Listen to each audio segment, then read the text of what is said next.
Hello guys and welcome to Unique Study Point. आज के इस वीडियो में हम जानेंगे हंटर आयोग के बारे में। मैंने पिछले वीडियो में आपके मैकाले वुड के जो घोषणा पत्र थे उनके बारे में मैंने आपको बताया था।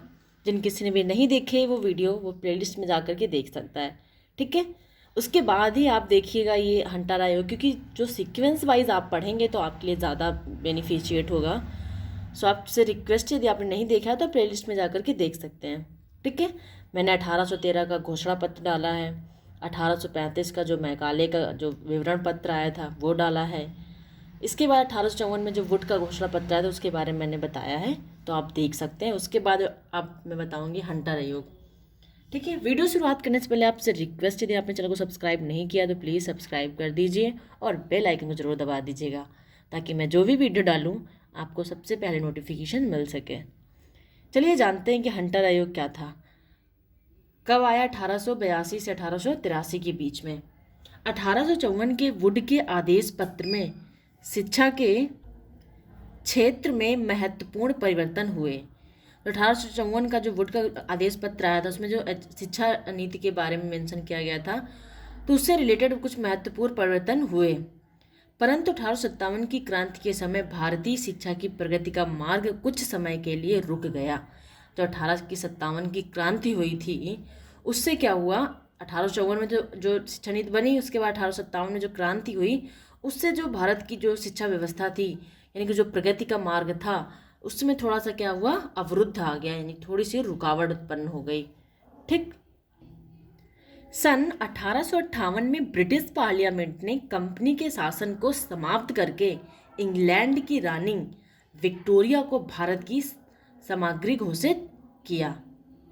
यानी कि 1857 की जब क्रांति हुई उसके बाद 1858 में ब्रिटिश पार्लियामेंट ने क्या किया कि जो जो जो ब्रिटिश पार्लियामेंट ने उस कंपनी के शासन को क्या किया, समाप्त करके जो इंग्लैंड की जो महारानी विक्टोरिया थी उनको जो भारत की क्या दिया, सामग्री घोषित कर दिया, इनको एक हेड बना दिया गया।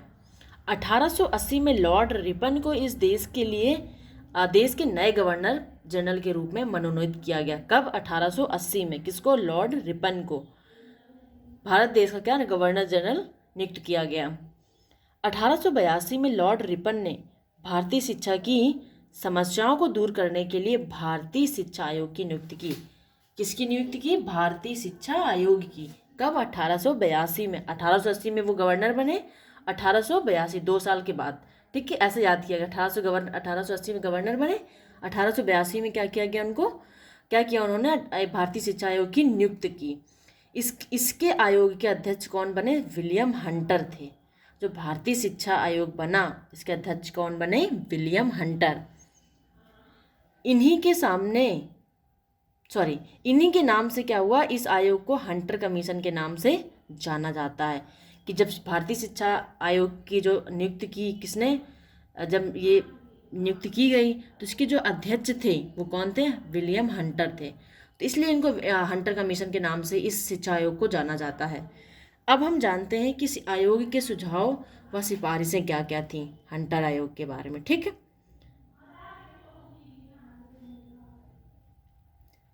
प्राथमिक शिक्षा का एकमात्र उद्देश्य है जनसाधारण में शिक्षा का विस्तार होना चाहिए। हंटर आयोग ने सुझाव दिए कि जो प्राथमिक शिक्षा है इसका एक ही मात्र उद्देश्य है कि हम जो जनसाधारण है उनमें हम क्या करें, शिक्षा का प्रसार करें और शिक्षा को विस्तार करना हमारा एक ही उद्देश्य है। दूसरा पॉइंट है प्राथमिक शिक्षा को व्यवहारिक बनाया जाए। क्या है, जो प्राथमिक शिक्षा है, प्राइमरी एजुकेशन है, उसको क्या एक व्यवहारिक रूप दिया जाए, उसको व्यवहारिक बनाया जाए। नेक्स्ट पॉइंट है पाठ्यक्रम में ऐसे विषय सम्मिलित किए जाएं जो छात्रों को आत्मनिर्भर बना सके। यानी कि हमारे जो सिलेबस है, जो हमारा सिलेबस है, ऐसा सिलेबस तैयार किया जाए, उन सब्जेक्ट ऐसे सम्मिलित किए जाएं जिनसे व्यक्ति क्या हो, छात्र क्या हो, आत्मनिर्भर बने। यानी कि कुछ अपने आप कुछ क्रिएट करने की उनके अंदर क्या हो, एक गुण पैदा हो सके, उनको आत्मनिर्भर बनाया जा सके। नेक्स्ट पॉइंट है स्थानीय निकायों द्वारा स्थायी और पृथक कोष का निर्माण किया जाना चाहिए। जो स्थानीय निकाय होते हैं उनको क्या किया जाए, एक पृथक कोष का निर्माण किया जाना चाहिए, या पर्टिकुलर स्थायी या पृथक अलग अलग करना चाहिए। नेक्स्ट पॉइंट है सरकार प्राथमिक विद्यालयों को पूर्ण संरक्षण प्रदान करे। जो सरकार क्या करे, जो प्राइमरी जो कॉलेजेस होते हैं उनको क्या करे, पूर्ण संरक्षण दे दे। अगला पॉइंट है प्राथमिक शिक्षा के पाठ्यक्रम जैसे चिकित्सा, विज्ञान, कृषि, बही खाता, गणित आदि की सम्मिलित किया जाने चाहिए। ये सब्जेक्ट हैं, यानी कि ऐसे पाठ्यक्रम ये सम्मिलित करना अनिवार्य किया जाना चाहिए।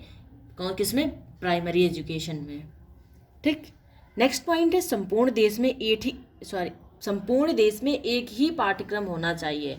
इससे क्या होगा, पूरे देश में जब पाठ्यक्रम एक होगा तो शिक्षा प्रणाली क्या होगी, एक समान दी जाएगी। इससे छात्र होंगे क्या, आत्मनिर्भर बनेंगे। तो यानी कि हर एक स्टेट से, हर एक राज्य से बनेंगे, क्योंकि पाठ्यक्रम जब एक होगा, सिलेबस एक होगा तो पढ़ाने का तरीका भी एक ही होगा। ठीक है।